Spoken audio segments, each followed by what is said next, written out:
Doc, nawawala ba ang anxiety at depression pag nag-low carb? Okay.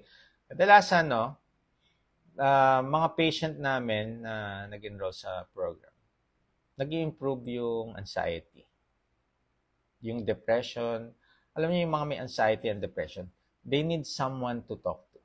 Kaya pagka naka-enroll sa program namin, palagi may kausap. Diba? So, yung iba nag-i-improve. Okay? Hanggang sa malesen na malesen. Until such time na nakakaya niya yung anxiety. Kaya very fruitful mag-low carb talaga. Okay? Good evening, Doc. Type 2 diabetic. Masakit ang paa ko. Namamanhid na masakit. Malamig sa loob na masakit. May chance pa ba na mabalik sa normal? Yan yung tinatawag. Yan yung complication of diabetes. Diabetic neuropathy. Okay? So, yung mga nerve natin dyan, pwedeng damage na. Well, if you do strict low carb, hindi ko masasabing mawawala, pero malilesen. Meron na po ako mga cases na ganyan. Na-lessen yung pain sa kanilang paa. Okay?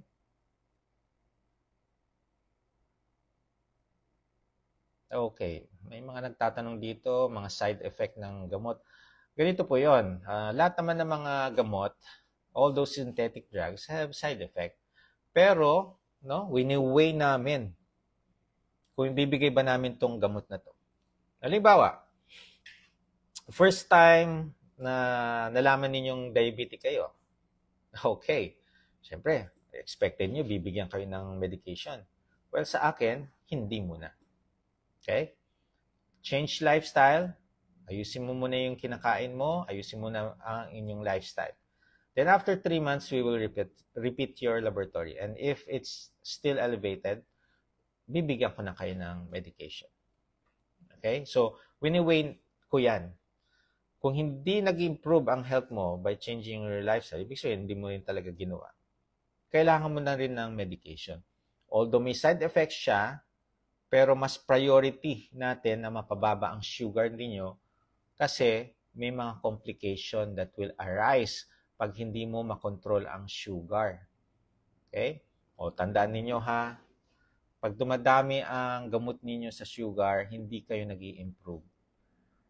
Huwag nyo nang hintayin mabigyan kayo ng insulin. Ha? So, sa umpisa, isang gamot. Naging 2. Naging 3. Naging 4, tapos naging 2 kasi yung isang tableta, 2 na yung gamot. Okay? Kung naging 4, 5 man yan or 4 na gamot sa diabetes, pag hindi nyo pa rin makontrol yan, yan na yung injection, insulin. It's very expensive ang talagang magkasakit. Kaya pag hindi nyo makorek yan, gagastos kayo ng gagastos. Okay? Kung malalim ang inyong balon ng kayamanan, go. Sabi ko nga pag Doc, pwede ba mag-supplement? Basta may budget. Okay. Kung walang budget, okay lang din na wala. Di ba? Okay. Doc, paano mag-start para sa mahilig mag-only rice? Paano kaya sisimulan yung mga only rice? So, depende yan dun sa tao. Kung makikipag-break na siya sa only rice, nag-i-start na siya. Pero kung hindi pa rin niya makaya, hindi pa yan mag-start. So, ingat na lang po tayo, no? Although sinasabi ko naman na lahat pwede magkasakit tayo. Pero pwede natin ma-prevent yung root cause of these chronic diseases. Yan yung iiwasan na natin. Yan yung pipigilan natin na mangyari. So, if you love to eat high carbs, if you love to eat sugary food, yung sinasabi na sweet tooth ako, Doc, kaya hindi pwedeng walang sugar. If you love eating that, well, be prepared for the consequences na mangyayari. Okay? So, yun po.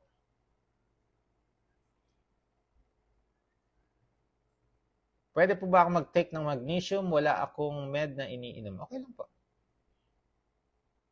Dun sa magnesium glycinate, if you are hard in sleeping, magnesium citrate, if you are hard in the bowel movement.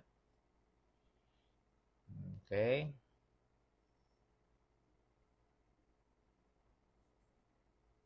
Pag nagbre-breastfeeding, pwede mag-low carb? Yes po. Yun lang fasting ninyo, 12 hours. Okay lang po yan. I am type 1 diabetic. Advisable po ba ang mag-low carb at fasting? How long po? Okay, pagka type 1, sigurado yan may insulin. So, katulad ng binanggit ko kanina, if you are injecting insulin, it's better to be monitored and guided by a physician.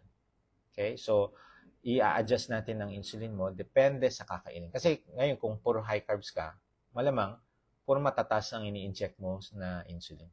So kung maglo-low carb ka, bababa ang inyong sugar, so magbabawas ng insulin.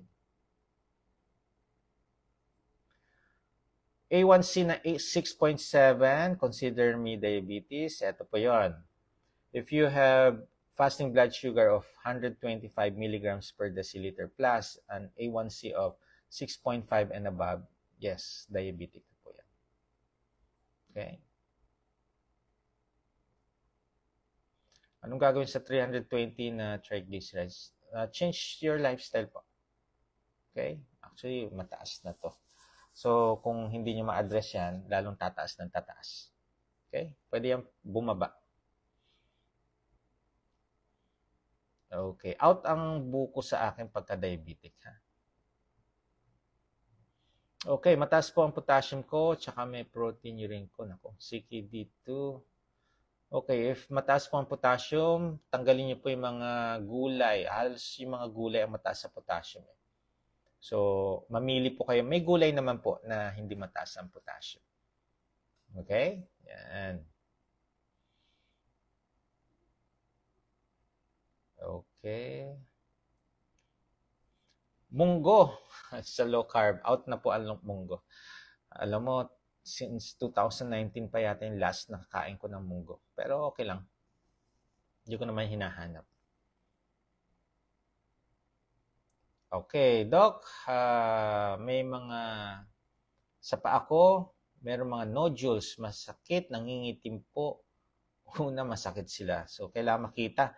Iba pa rin pagka nakita ng doktor yung, pag nakita ko yung nodules na yan. Iba pa rin.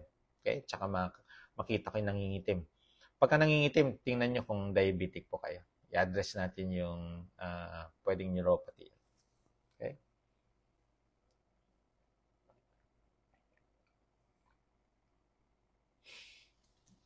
Okay. Okay lang po ba na magkanin sa umaga? Excuse me. Pero sa tanghali at hapunan ay hindi na. Yung niluto kong ulam at itlog na lang. Okay. 1 cup of rice is moderate low carb. 2 cups of rice, that's liberal low carb. Basta wala ng tinapay, pansit, pasta, noodles, processed food, sugar. Okay? Usually, binibigay ko yan sa mga elderly. Okay naman yan. Sige lang. Okay, then, syempre, do not forget to drink your water. Okay, inopera na po ako sa gallbladder. May stone po ngayon po. Tumaas ang liver enzyme ko. Uy, ang taas 160. Okay, tingnan ninyo po ha. Magpa-assess ulit kayo. Baka may bara yung sa biliary tree. O, no? Kasi may mga stones. Usually, pagka naoperahan, isang complication is pwedeng magbara sa mga biliary tree, yung mga malilit na bato. So, tingnan po ninyo. Okay? Okay.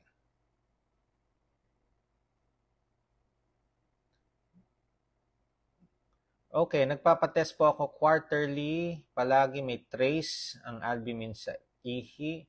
Pero okay naman ang kidney function ko. Ano kayang dapat?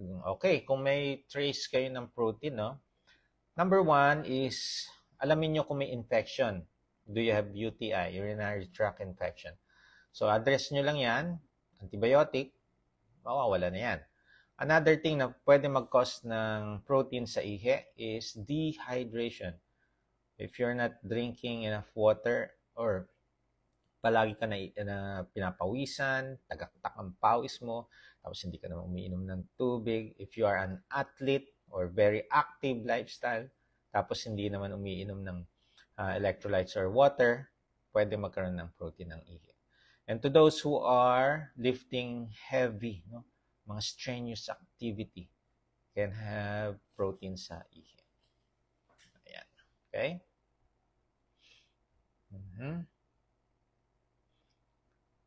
Doc, ang mister ko po, umitim po ang binti sa right dahil nagka-muscular infection. Uy, nangitim. Sanhi ng natusok sa tanim na dragon fruit. Naku po. Kapag kasi nasugatan, pag nangitim, pwedeng diabetic na. Okay? So, ingat kayo dyan sa lahat ng mga diabetic dyan. Ingat na masugatan. Bakit? Pag nangitim ang part na nasugatan, mabilis yan. Ang sintensya, putol. Okay? So, ingat po tayo.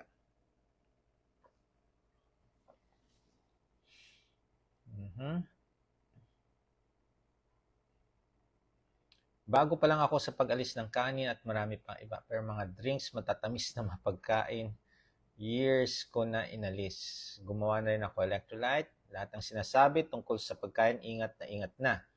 Kasi gusto ko din gumaling. Katulad kanina umaga, Doc, almusal ko, yung ginawa lang ng anak ko. 2 tinapay gamit ang almond flour. Very good.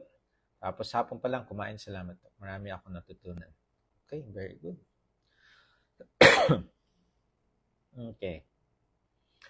Hi Doc, 140 ang kreya ko po. Nasend ko na po sa inyo yung laboratory ko. May limit o grams po ba yung green color na sinend niyo po sa... Okay, pagka merong mataas ang kreya, kung ano yung natin, ito yata yung kreya lang ang mataas. Observe muna natin kasi BUN yung normal. Ang ihi nyo, walang protein. No? So, observe muna natin, repeat after, no? Ang kainin lang muna natin yung nasa safe food list. Okay? Ano yan? Ala. 60 po ang may... Nako, taas yan, ha? Usually 50 and above. Habang may buhay, may pag-asa. Tinatanong niya kung may pag-asa maging normal.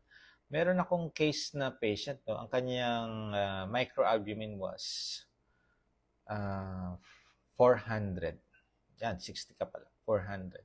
Nung nag-strict low carb siya, nagulat siya nag-normal. Okay? So, wag tayong mawawalan ng pag-asa. Madidepress tayo kasi makikita nyo, oy, bakit may sakit ako? No? Hindi natin ginusto to. Pero kung merong paraan na mabago, na mag-improve, gawin natin. Okay?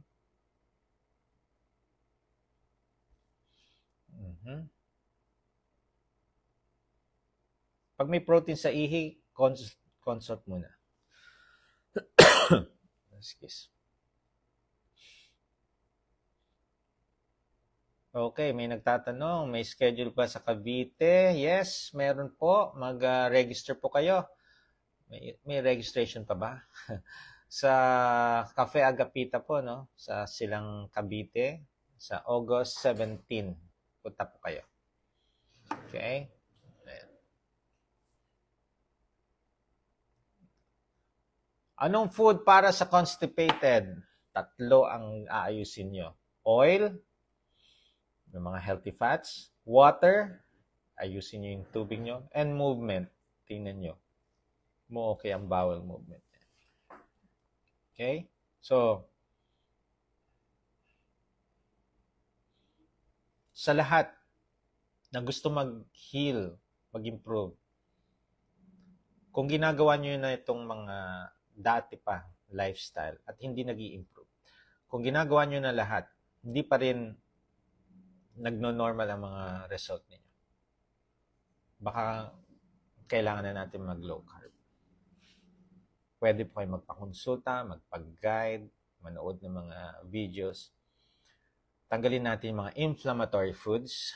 Those are mga high carbs processed food, ultra processed, sugary food. Doing fasting and exercise. So, kung gusto nyo gumaling, gusto nyo maging best version of yourself, you need to adapt and evolve. Iingat po kayo dyan. God bless. Bye-bye.